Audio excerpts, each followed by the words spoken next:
Good morning, I'm Maddie Jansen, and this is the podcast of 17 News at Sunrise. It's everything you need to know to start your day in about 15 minutes.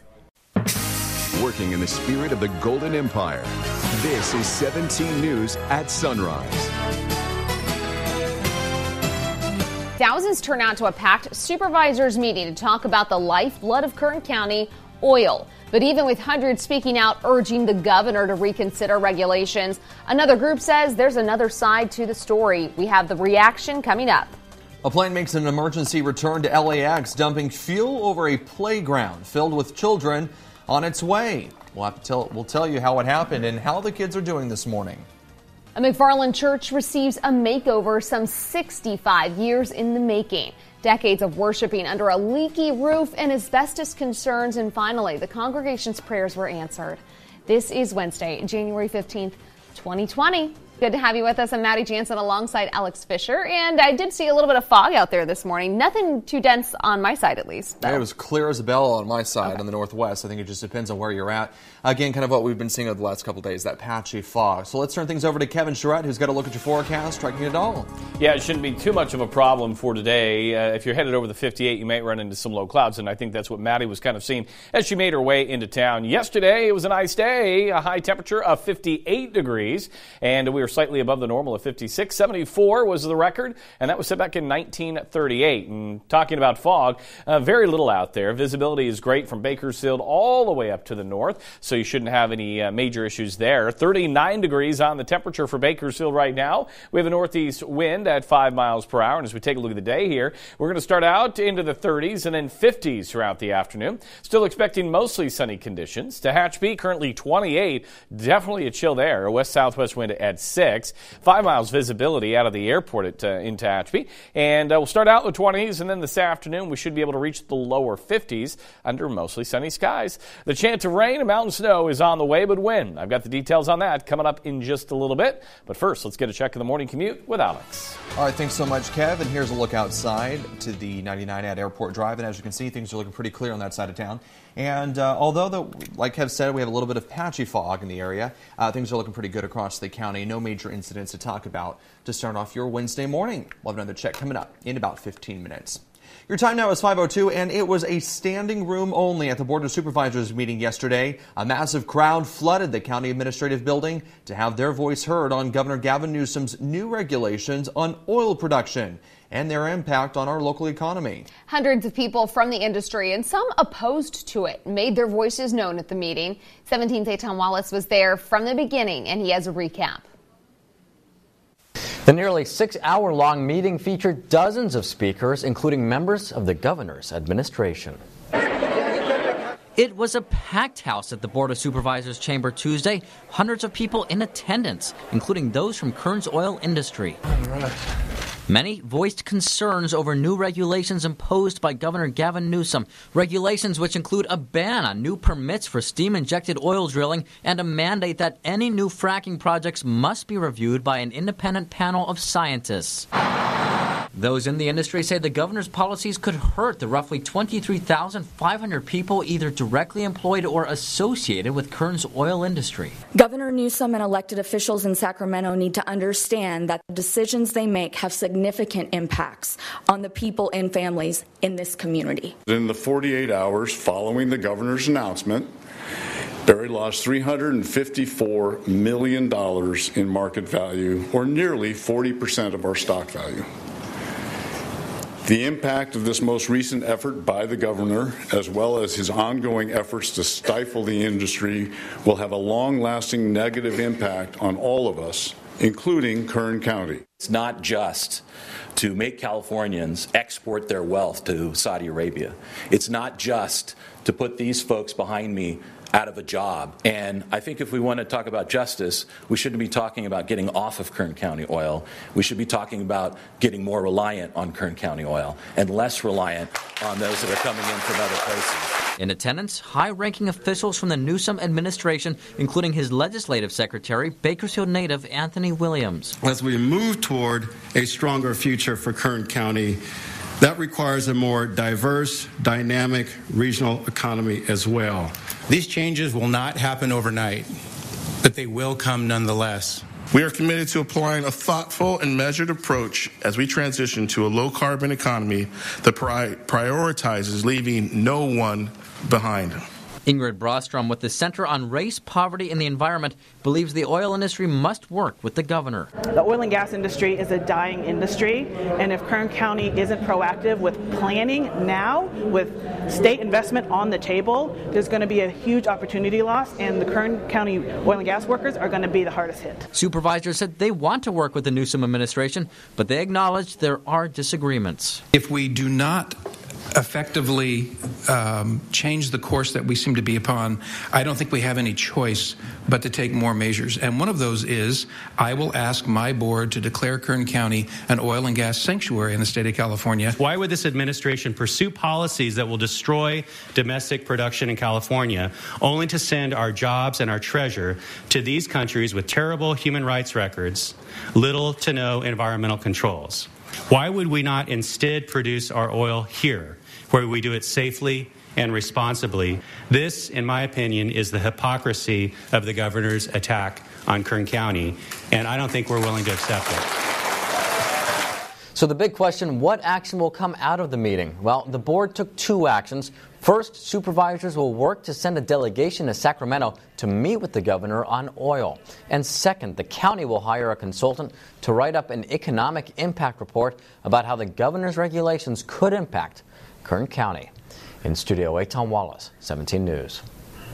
And coming up, we'll hear more from people on both sides of the oil argument. 17th Karen Wah will continue our coverage in about 47 minutes. Meantime, environmental groups file suit against the Trump administration over oil drilling here in California. The Center for Biological Diversity is challenging a decision allowing drilling on more than 1 million acres of federal land in Central California. The Center for Biological Diversity says the Bureau of Land Management broke the law by failing to consider the negative impacts from oil production. An attorney for CBD called President Trump's fracking plan deeply unjust and a disaster for Central Valley communities, the environment and groundwater resources. 5:07 now. Bakersfield has a new leader. The city's reportedly selected a new city manager to succeed Alan Tandy, who recently retired after 27 years on the job. According to Kern Radio and the Ralph Bailey Show, the city will name Stockton Deputy City Manager Christian Clegg as Bakersfield's city manager. KGET has not been able to independently confirm Clegg's hiring. Kern Radio and Bailey say the city will hold a news conference Friday to make the formal announcement. The former equipment manager at North High School accused of engaging in sexual acts with minors was arrested on 3 new charges. 41-year-old Edwin Rodriguez was arrested on the new charges while in custody at Lerdo Jail.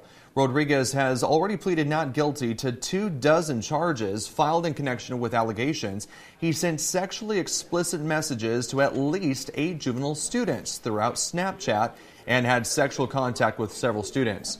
The new charges include exhibiting harmful matter to a minor and committing lewd or other acts with a child at age 14 or 15. That's according to the sheriff's arrest log.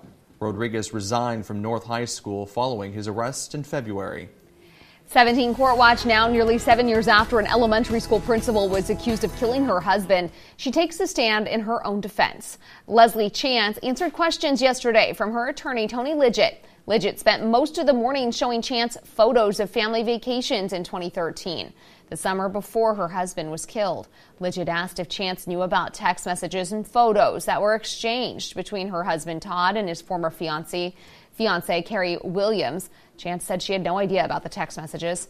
Prosecutors say Chance killed Todd after finding out he had a relationship with Williams, who admitted she sent him nude photos. Prosecutor Andrea Kohler began her cross-examination by asking Chance about her first husband before Todd. Leslie Chance testified that her ex-husband cheated on her, and that breakup later affected her relationship with Todd. She says she watched him, quote, like a hawk early in their relationship. Chance got emotional when her attorney asked her to recall the morning of August 25, 2013, when she got the news her husband Todd had been killed, his body found in an almond orchard. Lidgett then asked Chance if she loved her husband, to which she tearfully responded very much, and that she still does. Again, our news cameras are not allowed inside the courtroom for this trial. So 17's Vanessa Dillon and our digital reporter Jason Katowski have been sitting in during the proceedings. You can follow along on our KGET Twitter page. They're tweeting testimony as it happens. To find all of our past coverage of the Leslie Chance murder case, go to kget.com. A local grocery store plans to close its doors for good this week. The Food Max store on Union Avenue will close on Friday. The Save Mart Companies, which owns Food Max, says the store has been underperforming for a while now, and the closure will allow the company to reallocate resources to other stores in the Bakersfield area. Management says all employees will be transferred to other stores in Bakersfield. BPD is asking for feedback on a recent crackdown on street racing. The department will have a forum on social media this week. You can tune in on Facebook or Instagram tomorrow at 6 p.m. The department says it's also considering an in-person forum at Independence High School Tuesday. In the last few weeks, BPD has impounded several vehicles and issued dozens of citations in response to the growing anger against street racers. Your time now is 5:11, and a McFarland church gets a new roof for the new year. 17's Taylor Schaub has more on that story. Working in the spirit of the Golden Empire, this is 17 News with Maddie Jansen, Alex Fisher, and Kevin Charette with your Pinpoint Doppler forecast. This is 17 News at Sunrise. Welcome back. Bakersfield police still need your help finding a missing teen. Take a good look. This is Lunden Swanson. He's 16 years old, and his family says he has a mental disorder.